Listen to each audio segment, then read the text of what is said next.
નમસ્કાર દર્શક મિત્રો, DD10 ન્યૂઝમાં આપનું હાર્દિક સ્વાગત છે। હું છું બોની પ્રિન્સ અને હવે જોઈએ આજના મુખ્ય સમાચાર।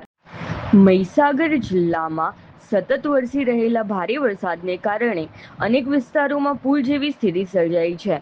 લુણાવાડા તાલુકાના વિરાણીયા ગામના માદરિયા ફળિયામાં વરસાદી પાણી ઘૂસી જતા સ્થાનિક લોકોને ભારે હાલાકીનો સામનો કરવો પડી રહ્યો છે। ત્યારે જિલ્લા ટ્રાફિક પોલીસની ટીમ તાત્કાલિક ઘટના સ્થળે પહોંચી સુરક્ષા અને રાહતની કામગીરીમાં જોડાઈ છે।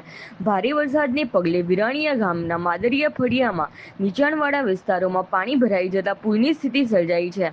અનેક સ્થળોએ પાણીનો પ્રવાહ વધતા સ્થાનિકોમાં ચિંતાનો માહોલ જોવા મળ્યો છે। પરિસ્થિતિની ગંભીરતાને ધ્યાનમાં રાખીને જિલ્લા ટ્રાફિક પોલીસની ટીમ ઘટના સ્થળે પહોંચી સતત દેખરેખ રાખી રહી છે। પોલીસ દ્વારા સ્થાનિક લોકોને સલામત સ્થળે રહેવા, પૂરના પાણીમાં પ્રવેશ ન કરવા તેમજ જોખમી વિસ્તારોમાંથી દૂર રહેવા અપીલ કરવામાં આવી રહી છે। ખાસ કરીને બાળકો, વૃદ્ધો અને મહિલાઓની સુરક્ષા માટે વિશેષ તકેદારી રાખવાની સૂચના આપવામાં આવી છે। પાણીના વધતા પ્રવાહને ધ્યાનમાં રાખીને વાહન ચાલકોને પણ સાવચેતીપૂર્વક વાહન ચલાવવા અને જરૂરી ન હોય તો પૂરગ્રસ્ત માર્ગોનો ઉપયોગ ટાળવા અનુરોધ કરવામાં આવ્યો છે। જિલ્લા વહીવટીતંત્ર અને પોલીસ વિભાગ દ્વારા સમગ્ર પરિસ્થિતિ પર સતત નજર રાખવામાં આવી રહી છે।